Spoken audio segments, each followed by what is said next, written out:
Another exercise here with the Swiss ball. This time it can either be described as part of the swimming series, but I think more accurately it would be part of the leg pull in prone variations. So with the leg pull in prone, I suppose the full difficulty exercise with this takes you into a plank or a press-up position with the feet on the ball, and then you're trying to perform a leg pull without the ball moving, without your body moving, and that's definitely an advanced level exercise. So here we're going to go through how you modify that and work towards that in stages. Pretty simple principles at play, but first up we've got to get into the position. Now we don't want to go into that end stage full plank with maximum leverage deployed. We want to really shorten the mechanical levers at play here. So we want to give ourselves a bit of space in front and come up, over, as if we're just starting a swimming variation, but we do want the feet off the floor, so we're going to just walk ourselves forwards, making sure we feel controlled and safe as we do that, of course, and then we can come into our position. Now where I've got the ball at the moment, it's probably about as far up my body as you can go for this to be a meaningful exercise, but just underneath or just below the waistline is probably a good start point. Now from here you want to have the hands just in front of the shoulders so you don't have too pronounced an angle in your wrist, and we want to make sure that we haven't sagged our lumbar spine and caused that stress on that region. So pull your belt line up towards your ribcage and vice versa. Draw your navel up towards the ceiling. And that in itself can be quite a challenge for some people. And you can feel that it's quite difficult to stay still in this modified plank. Now here, the initial levels are more in keeping with the swimming. That's why I said it can kind of be described as a swimming variation or a leg pull in prone. For this first introduction, it's more of a swimming version. So as with the level 1 of the mat work swimming, draw in your navel, take a breath in, breathe out to squeeze one knee straight and try and reach that foot to the wall behind you, just to bring in that little extension of the leg, and then lower down. And then we do the same on the other side. Squeeze the kneecap up, stretch and reach, and then back down. Now as I'm performing that, just as I'd hope, I can feel that that ball wants to wiggle and escape, and I've got to try and stop that happening.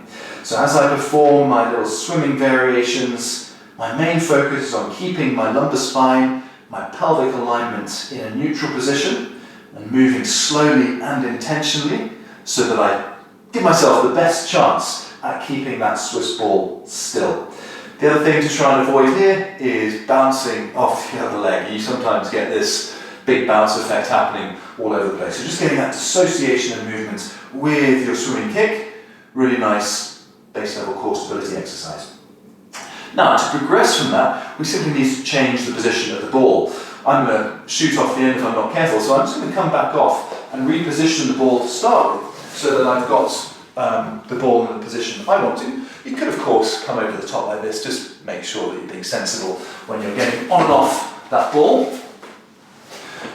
Now the moment you move the ball further towards the feet, there's much more of a tendency to lose control, courtesy of gravity just collapsing your spine. Not a good look. We want to make sure that we're in control and that your feet and knees are relatively close together for this first attempt at this kind of mid-level position. Keep your head and neck in a neutral position. Take a breath in to prepare and breathe out to perform your leg reach. Now this time you might get a little bit of gapping happening from the ball. You might not, depends on the inflation and the size of the ball and the range of movement you've got. But we've got far more onus on our core stabilising mechanisms to prevent a drop happening in our torso as we perform our swimming kick. So make sure that the pressure in your wrists feels okay, make sure that you're trying to prevent bouncing happening. Try as best you can to keep that gesture leg, that moving leg, straight as you perform your reach. And there we've got the next variation. You can see where this is going. Eventually you're going to go to a point where that ball would be on the ankles or the lower shins, and then it'd be more in keeping with a leg pull, because this allows us to get a little bit more height to our pattern. Breath in to prepare, breathe out to reach and lift. Inhale to lower. From this position, a little bit more challenging both in terms of the difficulty, but also getting off. Make sure that you're safe and controlled when you get off the Swiss ball. So not only is it quite a lot more difficult to perform that end stage pattern, but the getting off the thing is a little bit more challenging as well.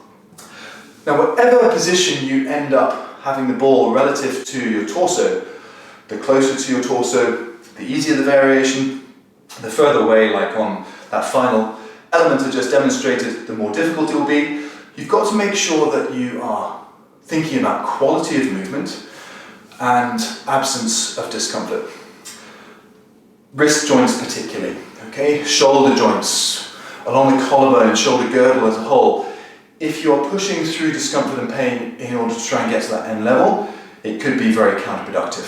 So not only are you thinking about quality of movement in terms of preventing bouncing on the ball and bouncing of the legs, but you're also thinking about quality of movement in terms of absence of antagonizing signs and symptoms. And that's very important when you're doing more demanding exercises with full plank positions established like that final variation.